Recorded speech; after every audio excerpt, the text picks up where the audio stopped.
Hello बच्चों, welcome to your channel physics with king sensor. बच्चों शुरू करते हैं आज का टॉपिक। आज के इस टॉपिक में हम लोग सीखेंगे स्वप्रेरण और अन्योन्य प्रेरण के बारे में। What is self induction and what is mutual induction. तो बच्चों लगाते हैं हेडिंग और शुरू करते हैं आज के अपने इस टॉपिक को। सबसे पहले हम लोग हेडिंग लगाते हैं स्वप्रेरण। स्वप्रेरण, सेल्फ इंडक्शन। सेल्फ इंडक्शन क्या होता है, इसको समझने की कोशिश करते हैं।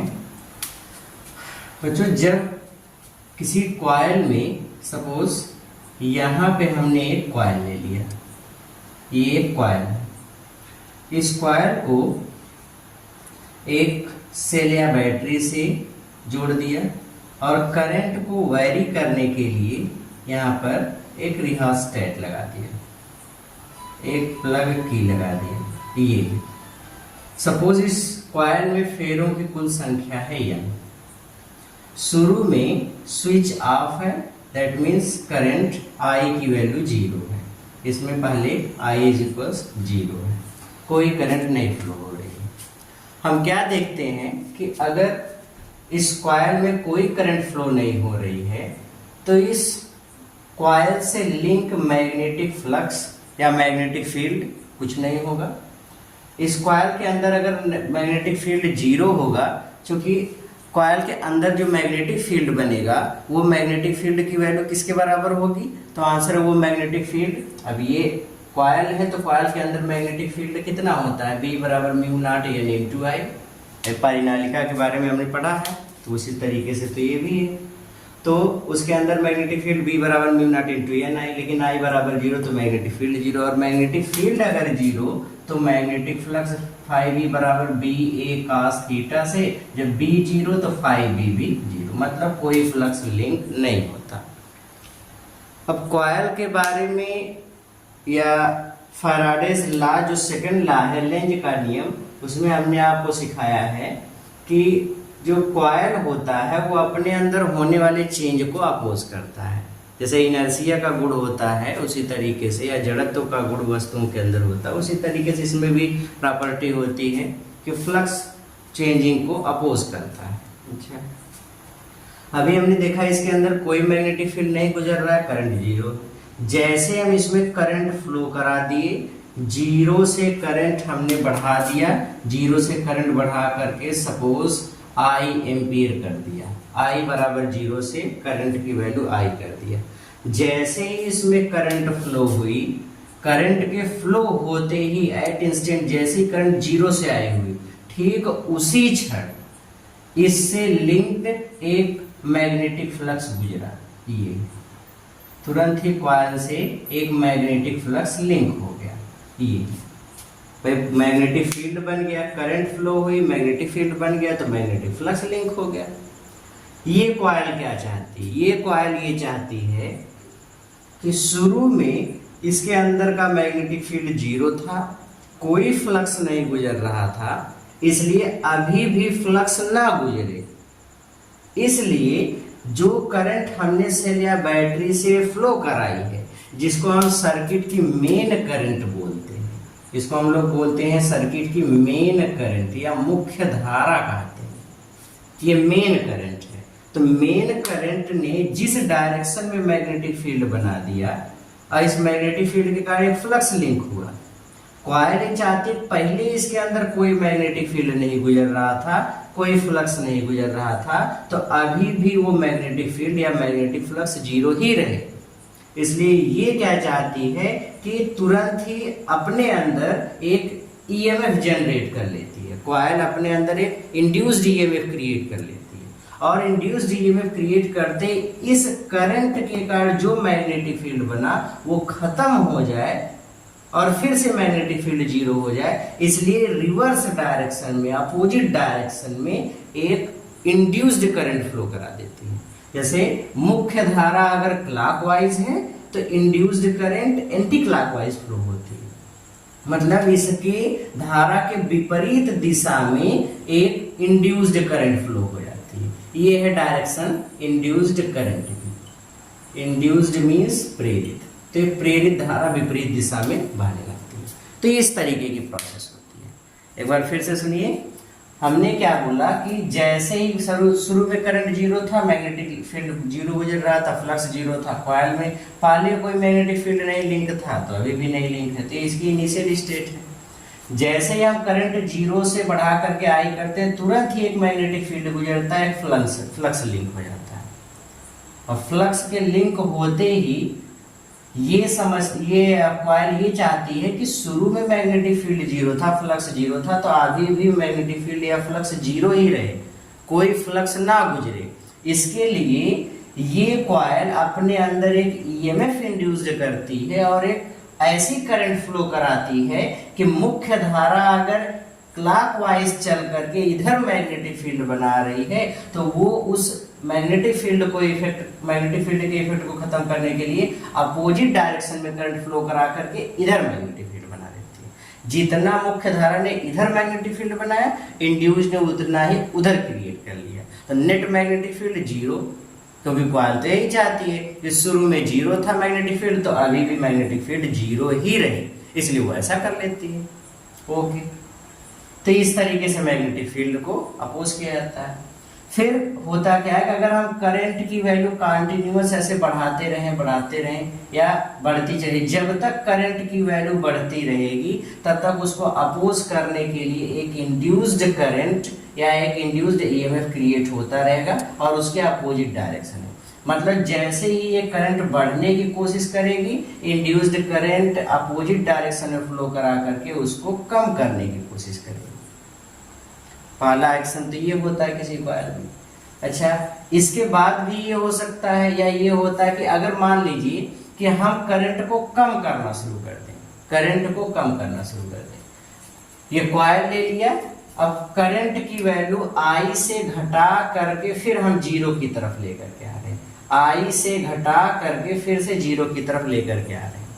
तो अब क्या होगा, जब ये करंट आई पर फ्लो होना शुरू हो गई थी, तो मान लो कि 50 मैग्नेटिक फ्लक्स इधर गुजर रहा था, मैग्नेटिक फील्ड के कारण 50 मैग्नेटिक फ्लक्स इधर गुजर रहा था। अब जैसे ही करंट को हम कम करना शुरू करेंगे तो मैग्नेटिक फील्ड कम होगा, मतलब गुजरने वाला फ्लक्स कम होना शुरू हो जाएगा।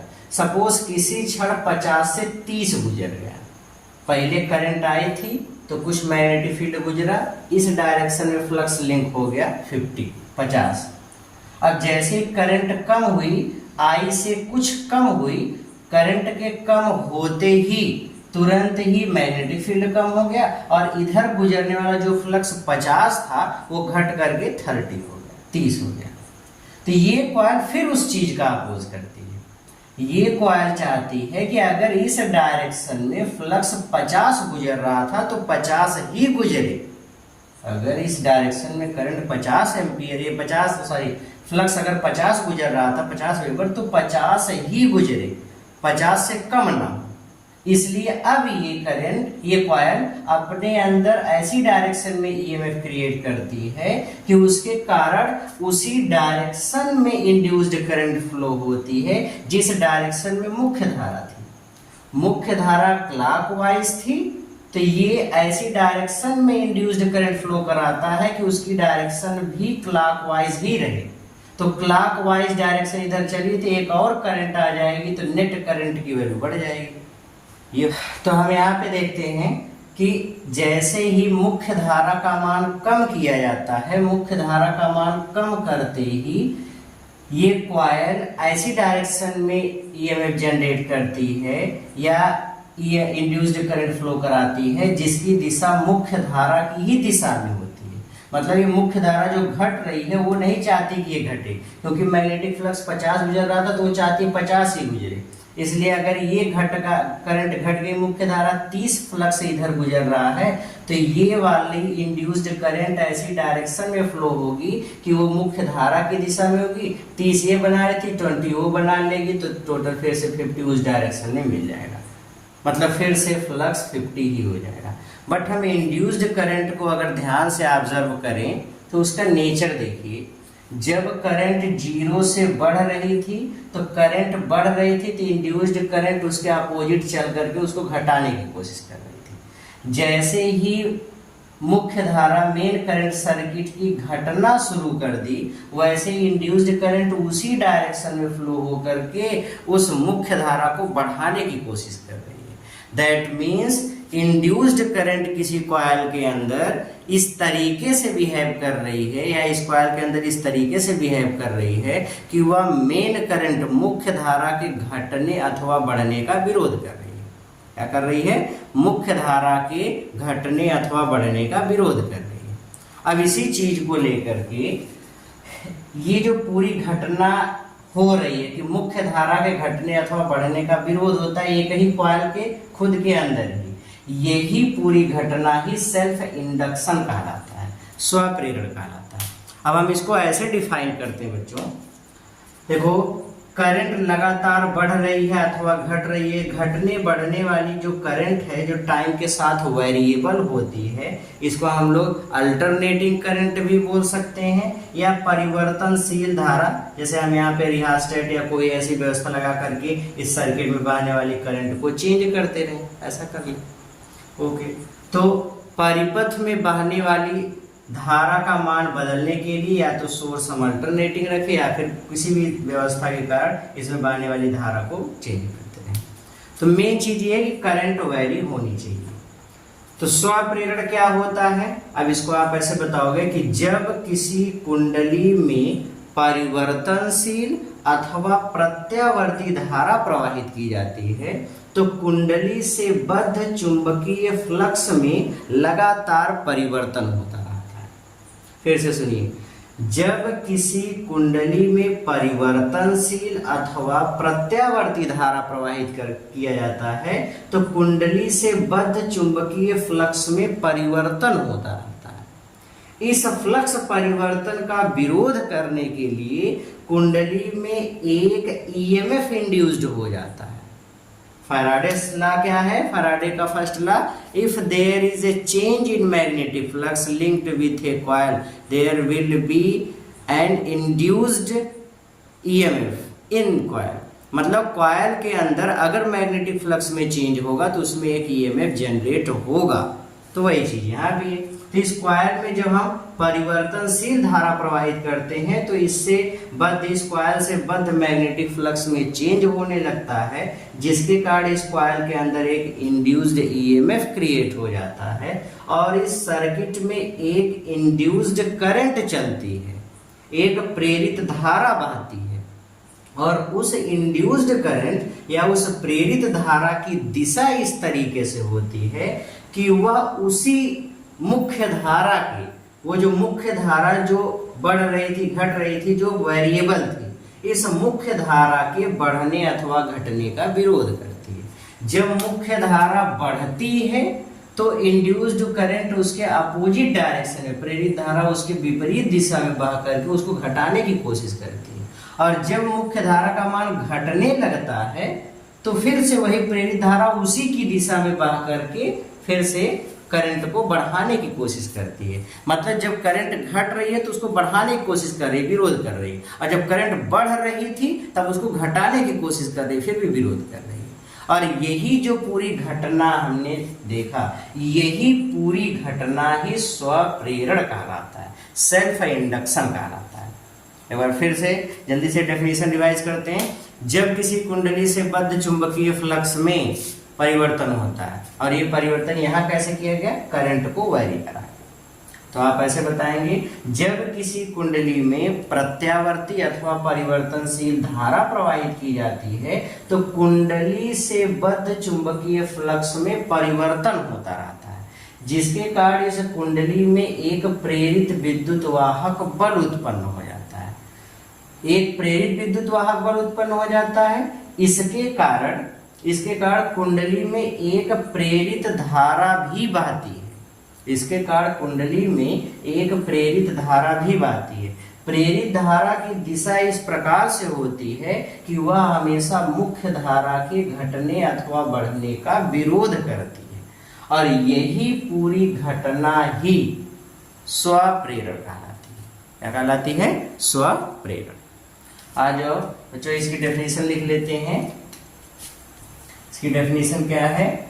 जब किसी कुंडली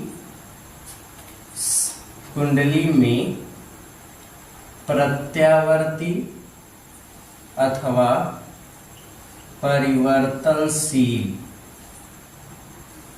धारा प्रवाहित की जाती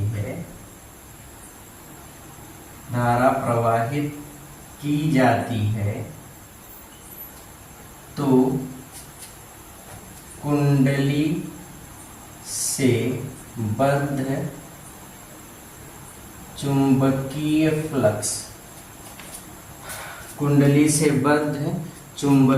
फ्लक्स में परिवर्तन होता है।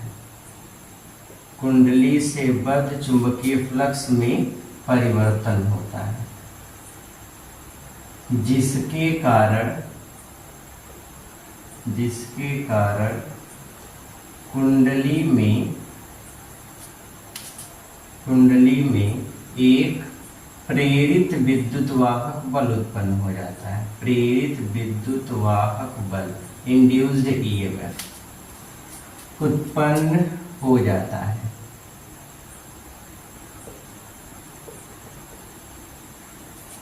यदि कुंडली हो जाता है तथा एक प्रेरित धारा बहती है, इंड्यूस्ड करंट, प्रेरित धारा बहती है। प्रेरित धारा की दिशा सदैव इस प्रकार होती है, प्रेरित धारा की दिशा सदैव इस प्रकार होती है कि वह मुख्य धारा के घटने अथवा बढ़ने का विरोध करती है, कि वह मुख्य धारा के घटने अथवा बढ़ने का विरोध करती है, और यह घटना स्वप्रेरण कहलाती है। यह घटना ही क्या कहलाती है? स्वप्रेरण कहलाती है। क्लियर हो गया? तो डेफिनेशन क्या है बच्चों? जब किसी कुंडली में प्रत्यावर्ती अथवा परिवर्तनशील धारा प्रवाहित की जाती है तो कुंडली से बद्ध चुंबकीय फ्लक्स में परिवर्तन होता है, जिसके कारण कुंडली में एक प्रेरित विद्युत वाहक बल उत्पन्न हो जाता है तथा एक प्रेरित धारा बहती है। प्रेरित धारा की दिशा सदैव इस प्रकार से होती है कि वह मुख्य धारा के घटने अथवा बढ़ने का विरोध करती है। यही घटना ही स्वप्रेरण कहलाती है। This phenomena is known as self induction. Clear हो गया? तो ये होता है बच्चों क्या? स्वप्रेरण। अब स्वप्रेरण में बच्चों फ्लक्स ग्रंथिका, अब ध्यान से इसके अंदर कुछ चीजों को समझते हैं। स्वप्रेरण गुणांक क्या होता है, ये सारी चीजें देखिए। जब इस कॉइल में किसी क्षण करंट फ्लो कराते हैं तो करंट फ्लो कराने से एक मैग्नेटिक फ्लक्स लिंक होता है। वो मैग्नेटिक फ्लक्स इसके हर एक फेरे से बद्ध होता है। मैग्नेटिक फ्लक्स इसके हर एक फेरे से बद्ध होता है। इस फेरे से भी, इस फेरे से भी, इससे सबसे। अब किसी कुंडली में जो फ्लक्स ग्रंथिकाओं की संख्या होती है वह प्रत्येक फेरों की संख्या और प्रत्येक फेरे से बद्ध चुंबकीय फ्लक्स का गुणनफल, इसी को हम लोग बोलते हैं फ्लक्स ग्रंथिका की संख्या। दैट मीन्स इस कॉइल में जो फ्लक्स ग्रंथिकाएं बनती हैं, किसी भी क्षण कुंडली में फ्लक्स ग्रंथिकाओं की संख्या दैट इज N5V। फ्लक्स ग्रंथिकाओं की संख्या ये किसी क्षण कुंडली में बहने वाली मुख्य धारा I के अनुक्रमानुपाती होती है। जितनी ज्यादा करंट उतना ज्यादा मैग्नेटिक फील्ड, उतना ज्यादा मैग्नेटिक फ्लक्स और उतना ही ज्यादा फ्लक्स ग्रंथिका। फ्लक्स ग्रंथिका क्या है? फेरों की संख्या और कुंडली के एक फेरे से बद्ध चुंबकीय फ्लक्स, या अर्थात कुल फेरों से बद्ध कुल चुंबकीय फ्लक्स, इसको हम बोलते हैं फ्लक्स ग्रंथिका। तो फ्लक्स ग्रंथिका की वैल्यू I पर डिपेंड करती है। यहाँ पे I मुख्य धारा है। अब अगर हम ये चिन्ह हटाते हैं तो ये चिन्ह हटाने के बाद हमको एक कांस्टेंट मिलता है, that is L into I, ये हमको मिलता है। यहाँ पे अगर हम इस कांस्टेंट की बात करें तो L एक कांस्टेंट कहलाएगा, पहली चीज। इस कांस्टेंट को ही हम लोग बोलते हैं सेल्फ इंडक्टेंस या कोएफिशिएंट ऑफ सेल्फ इंडक्शन, कुंडली का स्व प्रेरकत्व इसी को कहते हैं, या इसी को कुंडली का स्व प्रेरण गुणांक कहते हैं, कोएफिशिएंट ऑफ सेल्फ इंडक्शन या सेल्फ इंडक्टेंस। तो इसको दो नामों से जाना जाता है। क्लियर हो गया? तो ये दो चीजें होती हैं, या दो नाम से इसको हम लोग जानते हैं। तो N phi b बराबर L इंटू I, या अगर हम यहाँ से L को डिफाइन करना चाहें तो L बराबर निकालेंगे तो कितना होगा, N phi b upon I, ये L का फार्मूला है। बच्चों अगर हम यहाँ से डिफाइन करें L को, तो मान लो कि किसी क्षण हमने कुंडली में 1 एम्पियर धारा प्रवाहित की, एकांक धारा प्रवाहित की। तो एकांक धारा प्रवाहित करने से L किसके बराबर होगा, I 1 कर दिया तो किसके बराबर हो गया, N phi b। L किसके बराबर हो गया, N phi b। अब यहां से हम लोग L को डिफाइन कर सकते हैं। पूछ लिया जाए कुंडली का स्वप्रेरण गुणांक या स्वप्रेरकत्व तो किसे कहते हैं, तो आप बताएंगे किसी कुंडली का स्वप्रेरकत्व अथवा स्वप्रेरण गुणांक कुंडली में किसी क्षण उत्पन्न फ्लक्स ग्रंथिकाओं की वह संख्या होती है जो कुंडली में एकांक धारा प्रवाहित करने से प्राप्त होती है।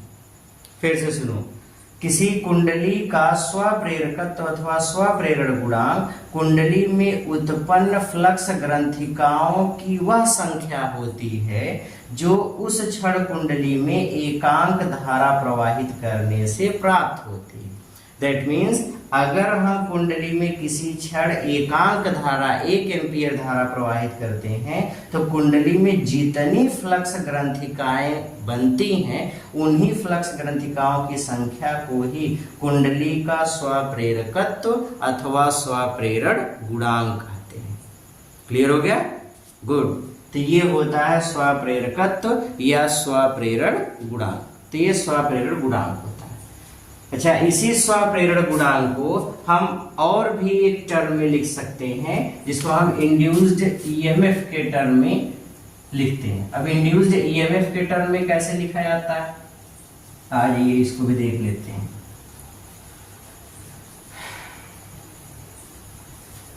जो अभी हमने स्वप्रेरकत्व का फ्लक्स ग्रंथिका के साथ रिलेशन देखा, तो वो रिलेशन हमको मिलता है L बराबर N phi b upon I, ये रिलेशन हमको मिला।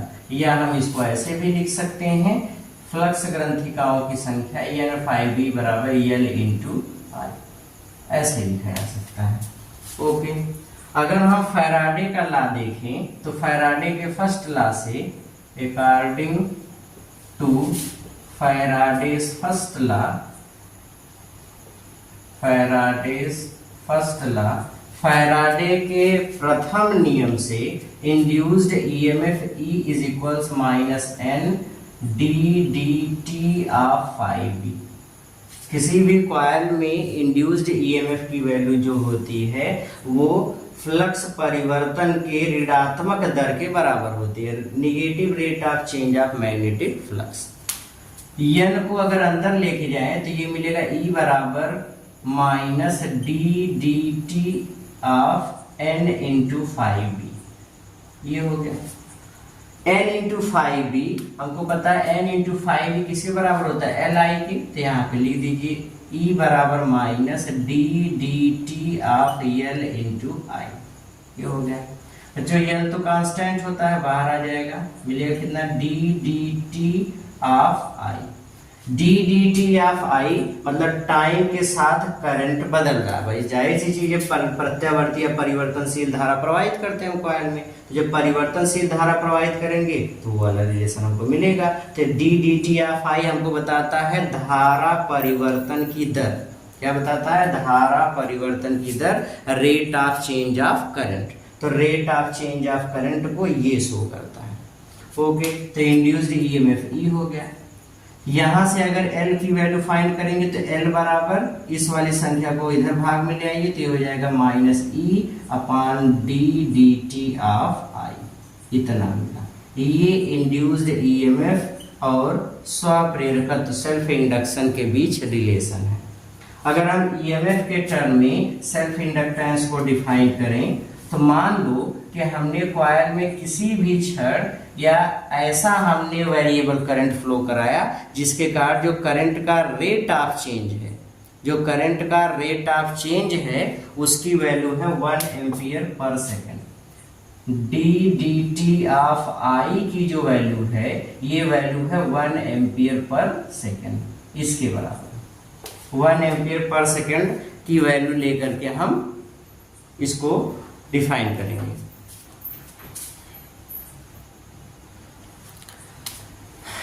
डिफाइन करेंगे बच्चों, rate of change of current 1 ampere per second अगर हम कॉइल में कर दें तो L किसके बराबर होगा? इसलिए L बराबर माइनस ई अपॉन इसकी वैल्यू 1 या L इज इक्वल्स माइनस ई। अब यहां से हम इसको डिफाइन करेंगे। अब कैसे डिफाइन करते हैं? डेफिनेशन ध्यान से सुनिए। किसी भी कुंडली का स्वप्रेरकत्व अथवा स्वप्रेरण गुणांक कुंडली में किसी क्षण उत्पन्न वह ऋणात्मक प्रेरित विद्युत वाहक बल है जो कुंडली में 1 एम्पियर पर सेकेंड की धारा परिवर्तन की दर से प्राप्त होता है।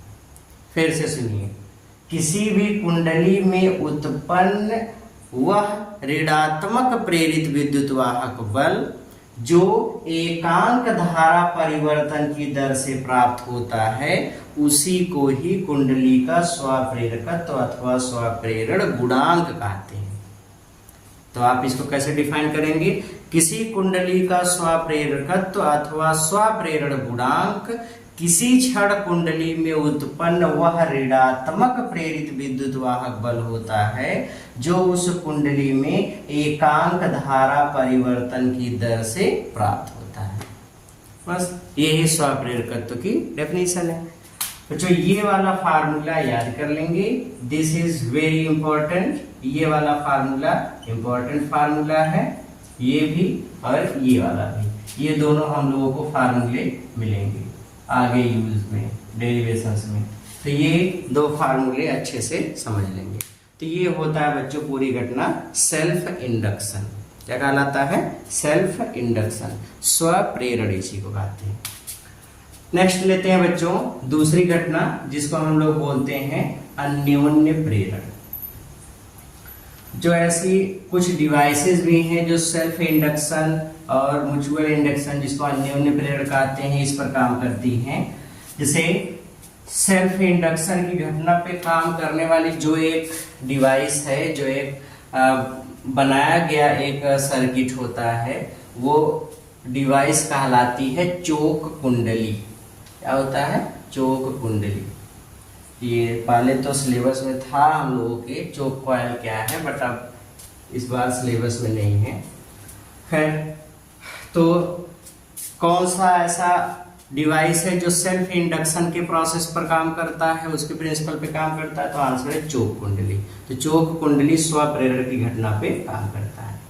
ओके, चलिए आ जाइए पढ़ते हैं। अब ये अगली हेडिंग लगाते हैं जिसको हम लोग बोलते हैं अन्योन्य प्रेरण।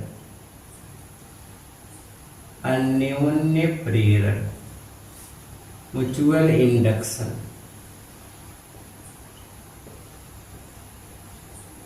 अन्योन्य प्रेरण, अन्योन्य प्रेरण क्या होता है बच्चों?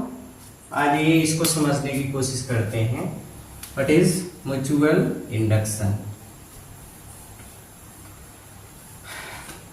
अन्योन्य प्रेरण की घटना बच्चों दो कुंडलियों के बीच होती है।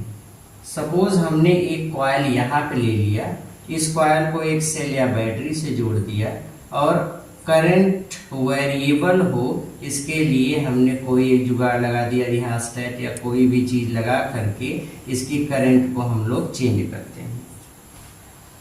पहली कुंडली में सपोज फेरों की संख्या है N1, ये पहली कुंडली जिसको हम लोग नाम देते हैं प्राइमरी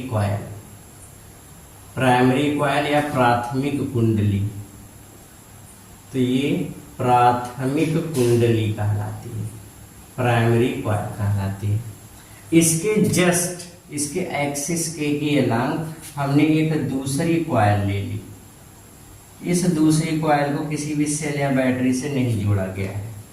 इस दूसरी कॉइल में फेरों की संख्या है N2।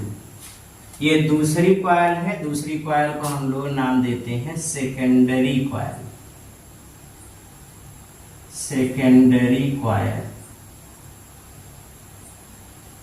सेकेंडरी कॉइल जिसको हम लोग बोलते हैं द्वितीयक कुंडली।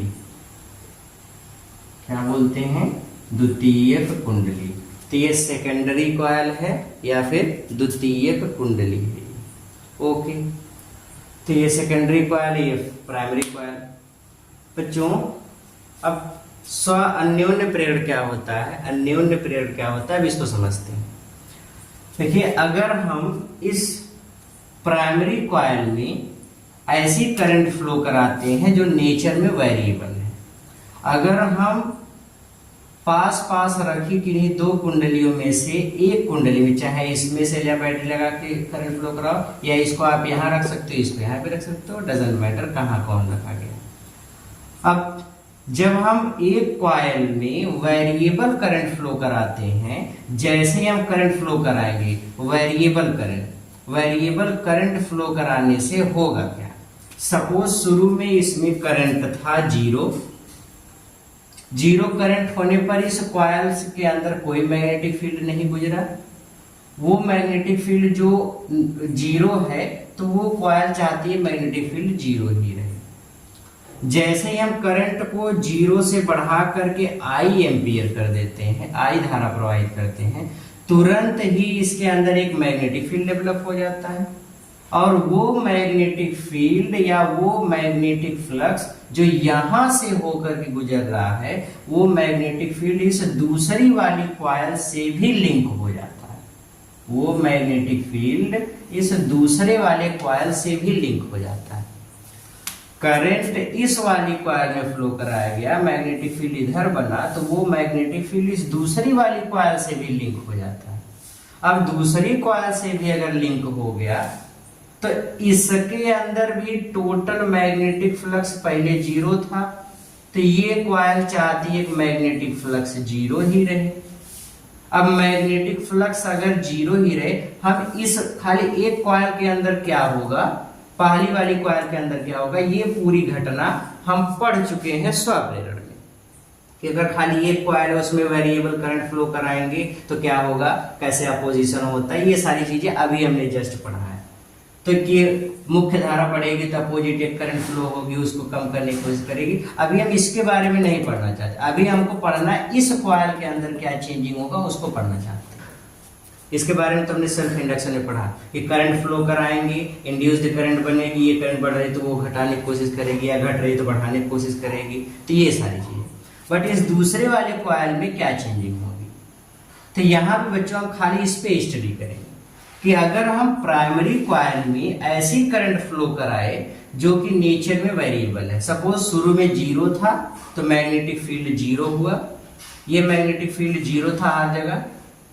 फिर जैसे ही करंट हम जीरो से बढ़ा करके आई कर दिए, करंट जैसे ही जीरो से बढ़ करके आई हुई, ठीक उसी क्षण इस दूसरी कुंडली से भी लिंक मैग्नेटिक फील्ड गुजरा। जो मैग्नेटिक फील्ड इधर था वही मैग्नेटिक फील्ड ऐसे इसी से लिंक हो गया, क्योंकि इसका जो शेप है ये एक सोलेनॉइड की तरीके से या परिनालिका की तरह से होता है, और परिनालिका के अक्ष पर चुंबकीय बल रेखाएं समांतर चलती है, तो ये पैरेलल ऐसे चलेंगी तब जाकर के मुड़ेंगी, तो पैरेलल ऐसे जा रही हैं तो इससे भी लिंक हो जाती है।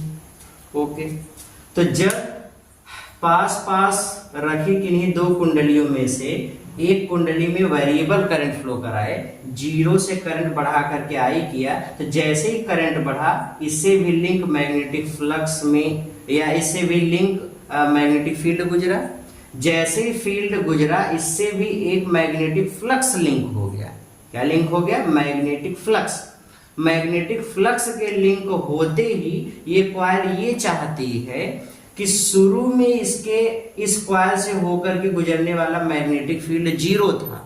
शुरू में जब करंट 0 थी तो शुरू में इस वाले कॉइल के अंदर कोई मैग्नेटिक फील्ड नहीं गुजर रहा था, कोई भी फ्लक्स नहीं गुजर रहा था। तो वो चाहती है कि अभी भी कोई करंट या अभी भी कोई मैग्नेटिक फील्ड ना गुजरे, अभी भी कोई मैग्नेटिक फील्ड ना गुजरे। और अभी भी कोई मैग्नेटिक फील्ड ना गुजरे इसलिए वो उस मैग्नेटिक फील्ड के इफेक्ट को खत्म करना चाहती है। और उसको खत्म करने के लिए तरीका क्या है कि अगर इस डायरेक्शन में, इस क्लॉकवाइज डायरेक्शन में चलने वाली जो ये मुख्य धारा है आई, जिसको हम लोग मेन करंट कहते हैं, मुख्य धारा ने इस डायरेक्शन में अगर मैग्नेटिक फील्ड बनाया तो ये अपने अंदर में इस मुख्य धारा के विपरीत दिशा में, मुख्य धारा के विपरीत दिशा में, दैट मीन्स इस डायरेक्शन में एक इंड्यूस्ड करंट फ्लो करा देती है,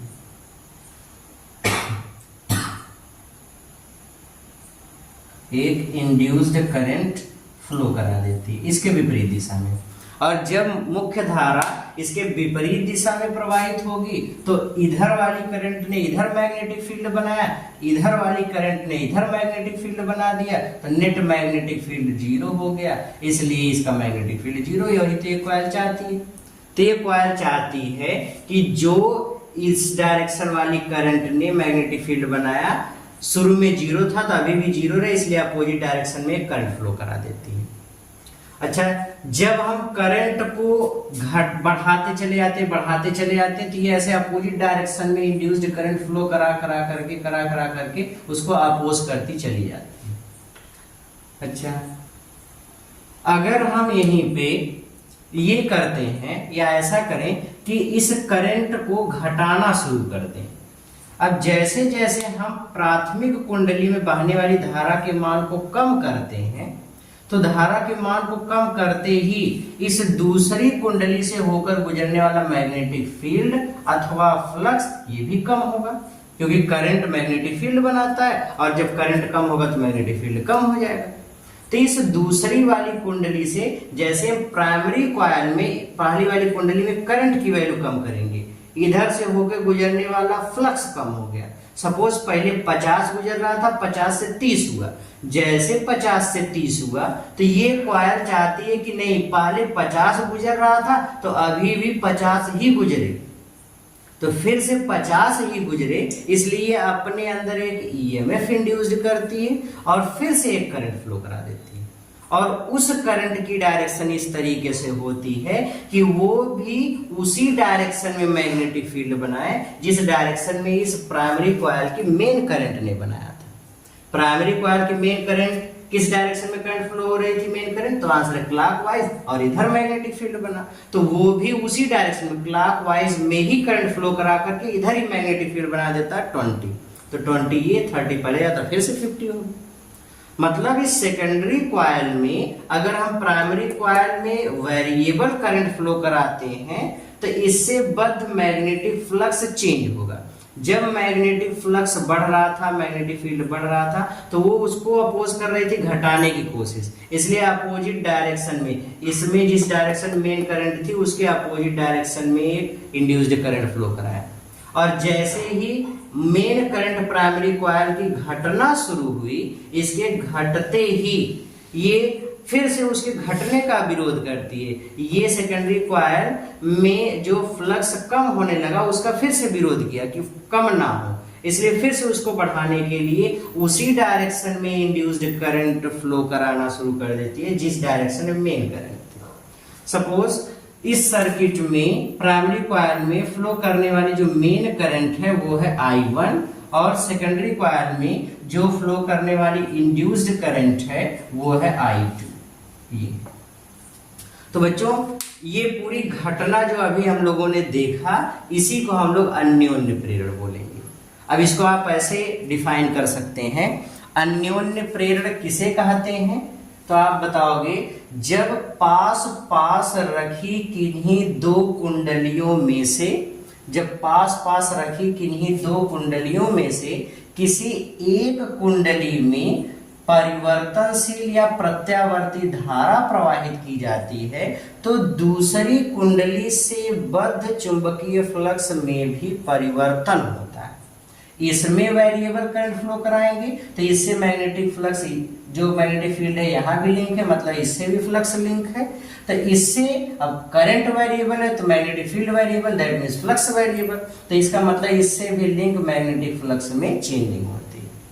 तो जब पास पास रखी किन्हीं दो कुंडलियों में से एक कुंडली में परिवर्तनशील अथवा प्रत्यावर्ती धारा प्रवाहित की जाती है, तो दूसरी कुंडली से भी बद्ध चुंबकीय फ्लक्स में परिवर्तन होता है, जिसके कारण इस दूसरी कुंडली में उस फ्लक्स परिवर्तन का विरोध करने के लिए एक ईएमएफ इंड्यूस्ड हो जाता है, एक प्रेरित विद्युत वाहक बल उत्पन्न हो जाता है, और इस द्वितीय कुंडली में एक प्रेरित धारा बहती है।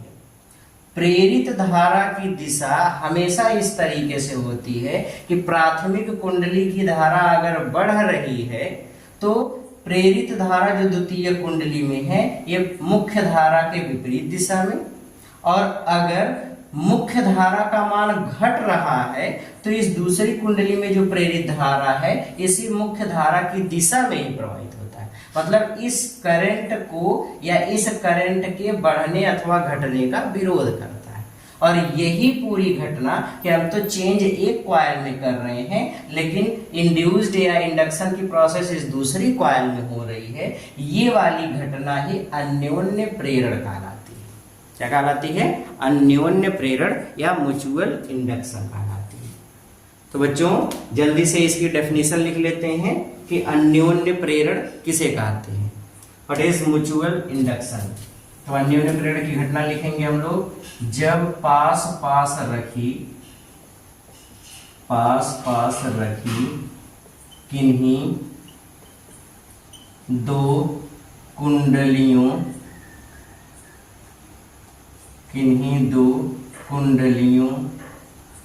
में से एक कुंडली में प्रत्यावर्ती अथवा परिवर्तनशील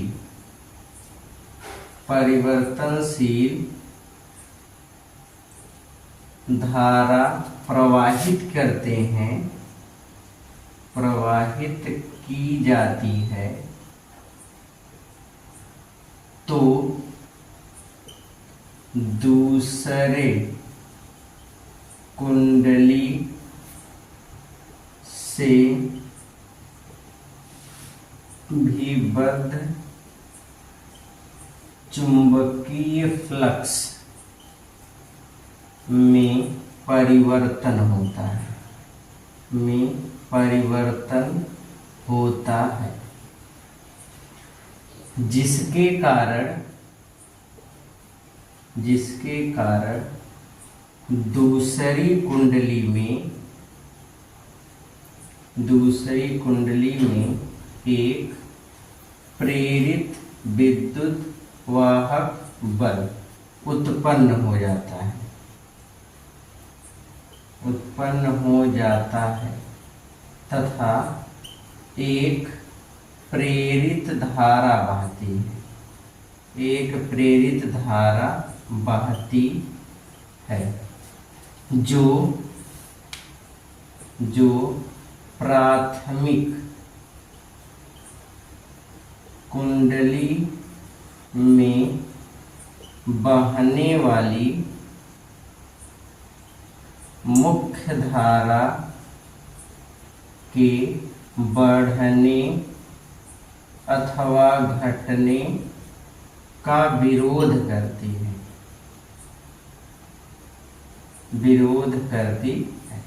और यही घटना क्या कहलाती है? अन्योन्य प्रेरण। एक बार फिर से समझिए, अन्योन्य प्रेरण क्या होता है?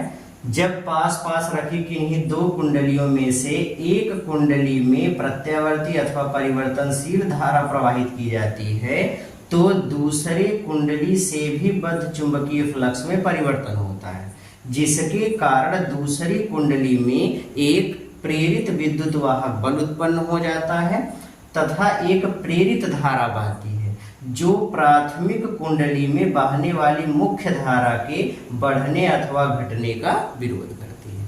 क्लियर हो गया? ओके। और यही पूरी घटना ही क्या कहलाती है? अन्योन्य प्रेरण। तो ये होता है बच्चों अन्योन्य प्रेरण। अब इस घटना में डेफिनेशन नोट करिए, पहले जल्दी से नोट कर लिया, स्क्रीनशॉट लेकर के नोट कर लेंगे। ओके, ठीक है।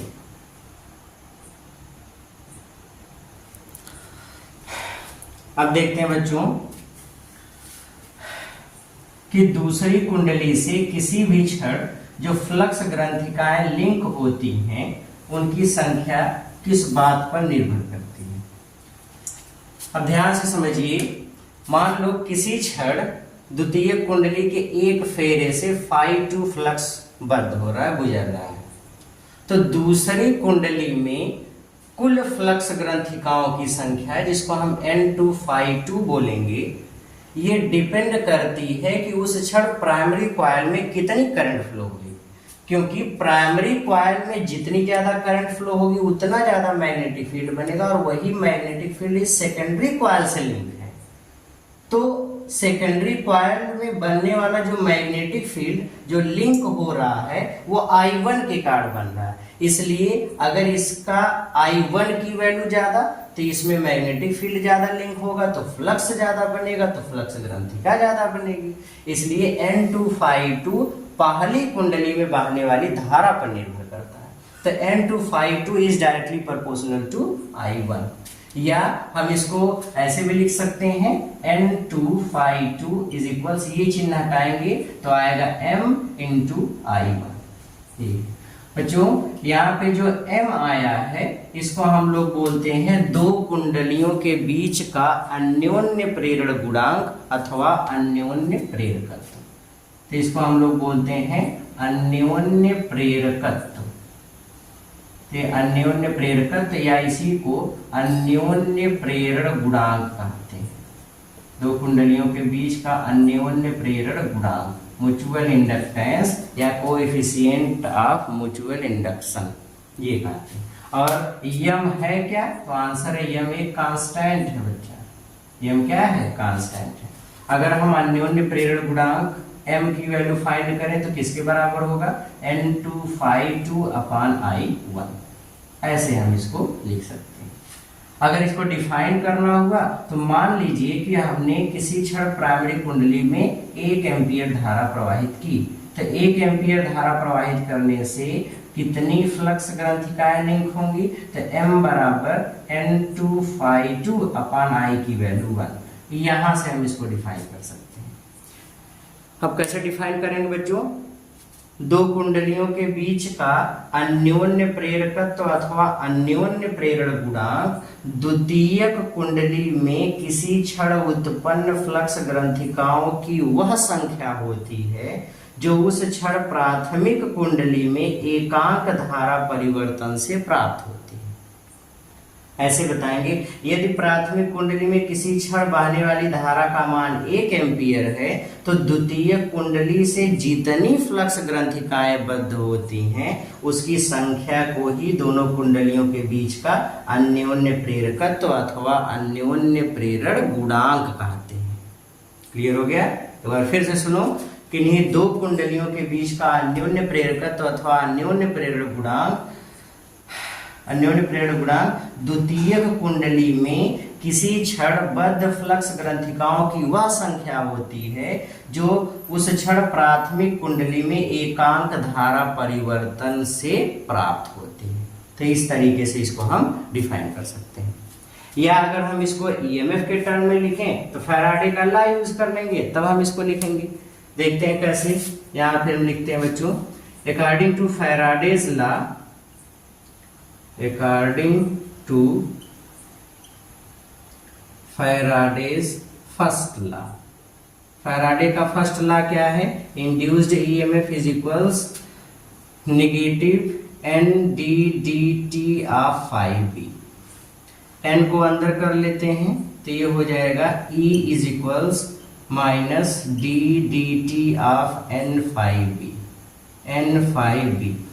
अब N5b अगर हम दूसरी कुंडली की बात करें, सेकेंडरी कॉइल, तो इसी को हम ऐसे लिख सकते हैं E बराबर minus D D T of, दूसरी कुंडली से बद्ध फ्लक्स कितना है? तो N2 n इंटू 5 फेरों की संख्या N2, फ्लक्स कितना बद्ध हो रहा है? 5 तो N2 लेकिन N2 किसके बराबर होता है? M इंटू I1, तो उसको लिख लेते हैं E बराबर minus D D T of M into I1। M constant है, बाहर कर लो, तो M को बाहर कर लिए तो E बराबर minus M D D T of I1। बच्चों D D T of I1 अभी हम लोग इसके पहले भी टॉपिक में पढ़े हैं। D D T of I1 को हम क्या बोलेंगे? तो आंसर है rate of change of current in primary coil, मतलब प्राथमिक कुंडली में बहने वाली धारा परिवर्तन की दर है। D D T of I को क्या पढ़ते थे? Rate of change of current. यहाँ rate of change of current in primary coil या कॉइल नंबर 1, तो कॉइल 1 में पाने वाली परिवर्तनशील धारा है। यहां से अगर M बराबर निकालेंगे तो M किसके बराबर होगा? Minus E upon D D T of I1, ये लिखेंगे। तो ये फार्मूला और इम्पोर्टेंट फार्मूला भी है। तो यहां से हम लोग डिफाइन करेंगे कि क्या होता है, सॉरी अन्योन्य प्रेरकत्व किसे कहते हैं। और अगर इसको डिफाइन करना है तो हम कुछ ऐसे डिफाइन करते हैं। मान लीजिए कि प्राइमरी कॉइल में rate of change of current that means D D T of I1 ये 1 एम्पियर पर सेकेंड है, इतना है। तो कितना ईएमएफ इंड्यूस्ड होगा? कितना ईएमएफ इंड्यूस्ड होगा? E की वैल्यू निकालेंगे, सॉरी M कितना होगा? तो आंसर है माइनस E। अब यहां से हम इसको डिफाइन करेंगे। कैसे डिफाइन करेंगे? आज ये इसको देखते हैं। आप ऐसे डिफाइन करोगे बच्चों कि अगर यहाँ पे बताएगा अगर D D T of I1 बराबर 1 एम्पियर पर सेकेंड है, आप बताओगे किन्हीं दो कुंडलियों के बीच का अन्योन्य प्रेरकत्व अथवा अन्योन्य प्रेरण गुणांक, किन्हीं दो कुंडलियों के बीच का अन्योन्य प्रेरकत्व अथवा अन्योन्य प्रेरण गुणांक द्वितीयक कुंडली में किसी क्षण उत्पन्न वह ऋणात्मक प्रेरित विद्युत वाहक बल है जो उसी क्षण प्राथमिक कुंडली में एकांक धारा परिवर्तन की दर से प्राप्त होता है। अब द्वितीय कुंडली में ईएमएफ की बात हो रही तो सेकेंडरी कॉइल के लिए हम लोग हर जगह E2 लिख लेते हैं ताकि और ज्यादा क्लियर रहे कि हम सेकेंडरी कॉइल की बात कर रहे हैं। यहाँ पे E2 लिख लीजिए, ठीक है, ओके। तो बच्चों कैसे डिफाइन करेंगे? किन्हीं दो कुंडलियों के बीच का अन्योन्य प्रेरकत्व अथवा अन्योन्य प्रेरण गुणांक द्वितीयक कुंडली में किसी क्षण उत्पन्न वह ऋणात्मक प्रेरित विद्युत वाहक बल होता है जो उस क्षण प्राथमिक कुंडली में एकांक धारा परिवर्तन की दर से प्राप्त होता है। क्लियर हो गया? अब इसको आप ऐसे बता सकते हैं, यदि प्राथमिक कुंडली में धारा परिवर्तन की दर एकांक हो या 1 एम्पियर पर सेकंड हो तो द्वितीय कुंडली में जितना प्रेरित विद्युत वाहक बल उत्पन्न होता है उसी को ही हम अन्योन्य प्रेरकत्व अथवा अन्योन्य प्रेरण गुणांक कहते हैं। क्लियर हो गया? तो इस तरीके से डिफाइन करेंगे, बता सकते हैं आप? Very good. तो ये इसका तरीका है। क्लियर हो गया बच्चों? ठीक है। अब हम लोग बात कर लेते हैं स्वप्रेरकत्व या अन्योन्य प्रेरकत्व, इसके मात्रक। इंडक्टेंस की यूनिट क्या होता है, उसका डायमेंशनल फार्मूला क्या होता है, आज ये देख लेते हैं कि यूनिट और डायमेंशनल फार्मूला क्या क्या है।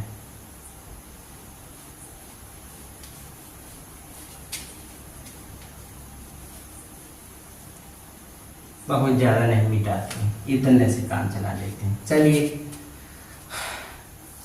बच्चों, पहली चीज याद रखो, स्वप्रेरकत्व अन्योन्य प्रेरकत्व दोनों का मात्रक एक ही है।